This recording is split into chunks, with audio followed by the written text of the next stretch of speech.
descobri uma plataforma para Python simplesmente incrível, tá? Eu digo que ela tem tudo que falta no Google Colab. A gente está falando aí de persistência de dados, projeto com múltiplos notebooks, agendamento de execução, acesso a terminal, definição de variáveis de ambiente e ainda permite conexão externa. Então fica nesse vídeo até o final que eu vou mostrar tudo em detalhes para você. Eu estou falando aqui é do DeepNote, tá? Ele é gratuito, ele tem alguns planos pagos, mas o plano gratuito já supre aí as nossas necessidades, tá? Vamos começar aqui, eu vou criar minha conta.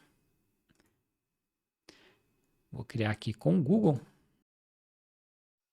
Uma ferramenta aqui pensada em ser colaborativa. Quando vocês fizerem o cadastro, vocês vão cair numa tela parecida com essa. Eu zerei aqui tudo para a gente começar aqui do zero para entender a ferramenta, tá? Então, a gente tem aqui duas áreas, o Workspace e a Private, né? Então, vou criar aqui no Workspace um novo projeto. E aí ele está configurando o projeto aí para gente, configurando na máquina, né? Eu vou ocultar aqui para a gente focar principalmente aqui na parte central, para a gente começar. Então aqui ele já tem acesso ao notebook, né? Se eu digitar algum comando Python aqui, Shift Enter para executar, da mesma forma que o Colab. Eu posso também criar aqui um bloco, ó. Pode ser um bloco de código ou um bloco Markdown, tá? Então posso definir aqui, por exemplo, um título. Da mesma forma que o Colab. E o que a gente tem aqui de diferente, tá? Primeiro aqui, a questão do notebook, né? Então, conforme eu falei, você pode criar seu código aqui e pode agendar a execução. Se eu vier aqui, ó, tem aqui o Schedule Notebook, tá vendo? E aí você pode agendar para ele ser executado diariamente, né? Você define aqui um horário que ele vai ser executado, ou pode ser semanalmente ou de hora em hora, né? Então, isso aqui é bem interessante, né? Por exemplo, aqueles códigos que a gente desenvolve aqui no canal, né, de fazer um scrap. Então, a gente pode executar o notebook de forma agendada e todo dia ele baixa os dados. Como ele tem persistência de dados, ele salva os dados ali nos nossos arquivos, tá? Então, bem interessante essa questão aqui do DeepNote, né? E tem aqui o avançado, ó, que além de fazer esse agendamento, você consegue receber por e-mail uma notificação, tá? Da execução aqui do seu notebook. Então, vamos agora fazer um teste, né?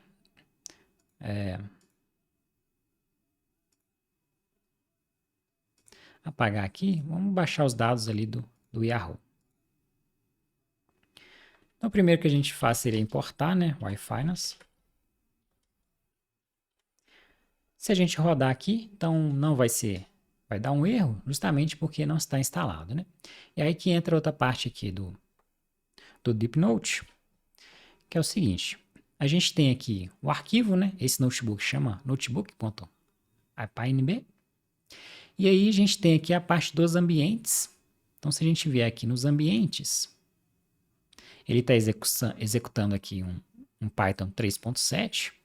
A gente vem aqui na setinha e a gente tem aqui acesso ao nosso ambiente.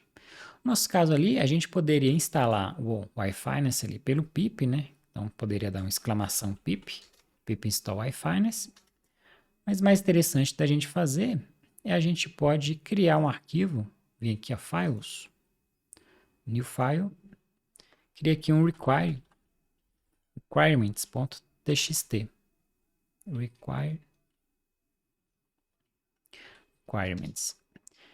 Aí toda vez que esse ambiente ele for executado, esses pacotes que estiverem nesse arquivo aqui, eles serão executados, né? Serão instalados, aliás, os pacotes.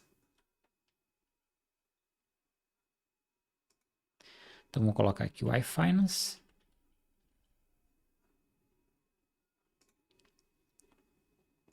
Bom, já salvou aqui. Se a gente tentar rodar aqui, a gente ainda não vai conseguir, porque esse arquivo aqui ele é carregado na inicialização do nosso ambiente. Então, se a gente tiver aqui, ó, tem um arquivo aqui, um notebook, que chama init. Esse notebook ele pode ser executado todos os códigos que a gente quer que seja executado assim que o nosso ambiente é carregado, tá?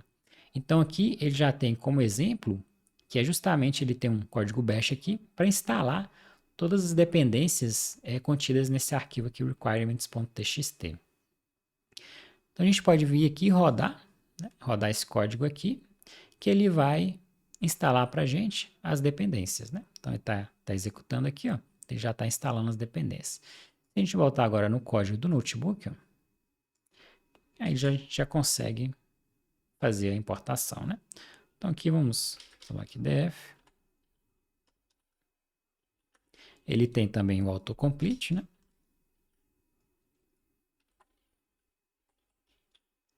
Pegar os dados de Itaúsa, fazer o download e exibir aqui nosso data frame. E aqui ele já tem essa visualização mais interativa, né? A gente pode fazer ordenação, filtragem por aqui. Outra questão também é que a gente tem acesso ao terminal. Então, a gente clicar aqui, ó, adicionar novo terminal. A gente tem o terminal aqui, que é bem interessante, né? Tem projetos que a gente precisa de um terminal. A gente pode também criar uma visualização aqui. Então, se eu clicar aqui em visualize, ele cria um gráfico do nosso data frame, né? Então, eu posso escolher aqui quais colunas eu quero e definir um gráfico, né? No caso aqui, ele não pega o índice. Então, se a gente quiser um gráfico temporal aqui, vou dar aqui um reset index, que aí aquela coluna que é o nosso índice, ela vai se transformar numa coluna da frame, né? Então, agora se eu der um refresh, aí eu consigo pegar o eixo Y, que é a data, e o eixo X, que é a data, né? E o Y aqui eu posso pegar aqui o preço de fechamento ajustado, por exemplo. Ou eu posso trabalhar com, por exemplo, o Plotly, né? Ele já tem instalado aqui, ó. Então,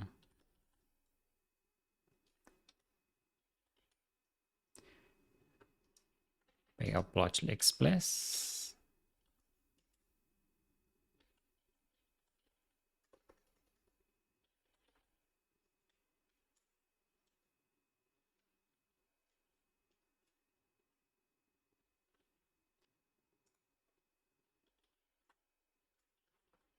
Voltar com o índice aqui.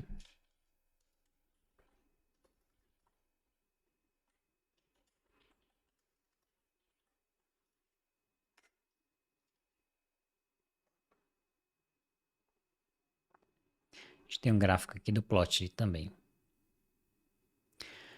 Variáveis de ambiente. A gente pode vir aqui, ó, integrações. A gente pode definir as variáveis de ambiente, né? Por exemplo, você tem uma API própria aí, você tem uma chave, você pode definir as variáveis aqui, e aí você pode, durante o código, né, somente importar esses valores para ter acesso a ao valor das variáveis, né?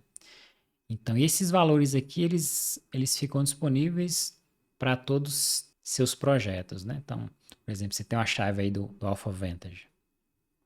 Você pode salvar a variável aqui. Todo notebook que você abrir, né, qualquer projeto, você tem disponível ali aquelas variáveis, né? E você pode conectar também com o Google Drive, né, Postgres. Então, são várias conexões aqui, tá? Com relação ao ambiente, você ainda pode customizar ele. Então, ele está rodando aqui o Python 3.7, mas eu poderia rodar aqui o 3.8 ou 9. E ainda eu poderia rodar, subir uma imagem do Docker, né? Eu posso criar uma imagem do Docker ou através de um arquivo local aqui, um Dockerfile, né? Ou eu posso fazer o setup aqui de uma nova imagem, né? Então eu posso, por exemplo, se eu quero configurar vários pacotes, um ambiente específico, eu posso configurar através de um container do Docker, né? E aí salvar lá no Docker Hub e importar essa configuração aqui. Então já vou ter meu ambiente todo configurado, né, para executar o código aqui. Então é uma customização bem legal aí. E se eu estiver rodando, por exemplo, um servidor web, eu consigo ter acesso externo. Aqui embaixo, deixa eu sair da foto aqui. Aqui embaixo, a gente tem permitir conexões, tá vendo? Conexões de entrada. Se a gente permitir aqui, ele dá um acesso ao endereço público, onde a gente consegue fazer a conexão, né? Então, se eu tenho aqui um servidor web, eu consigo fazer conexão através desse endereço. O código aqui, ó, ele tem, por padrão, 15 minutos de inatividade, né? Então, se você ficar 15 minutos sem mexer no código, essa máquina aqui que está alocada para você, ela vai ser desligada. Nos planos pagos, você tem a opção de deixar até 24 horas de inatividade. Achei bem legal esse ambiente aqui, tá? Então, por exemplo, você pode fazer um projeto.